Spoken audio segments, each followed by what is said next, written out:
সাবান বিবেল সাবান নিবেন নাকি? ও ভাই কি কও? ভাই কথার মধ্যে কথা হইলো যে আমার কোম্পানির সাবান এটা 97% অরিজিনাল। আনে যে কালার যে চুল কুকরি মুকরি সব ঠিক হয়ে যাবো গাইলে একবারে। তাই নাকি ভাই?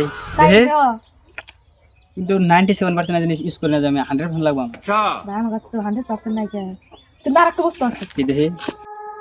এই যে বস্তু, এই যে শুনু তারিখ হিমালয় শুনু, এটা যদি আন্নে দেন একবার দলায় যাবেন গা। আন্নে যে কালার কালার এটা দেখবেন একবার দলা আন্নে দলায় যাবেন গা। এই বস্তু হতে নিবেন কি একবার? এটা কয় পার্সেন্ট? 99% এটাও। নিবার তো চাই কিন্তু ভাই 100% ন্যাচারাল জিনিস ইউজ করে না যে আমি। তোমার জন্য মানে আর একটা বস্তু আছে দেখি। এটা নাও, এটা সিরাম, এটা চুলে দিলে চুল সিধা যাবো গা। এটা এটা 100%। কিন্তু আমার চুলের যে কোনো দরকার নাই। ভাই তাহলে এত টাইম আমার কি করলাও কে? আমার টাইম পাস করে দিলাও গা। দাও ভাই তোমার হাতে না ফকির হাতে ধর।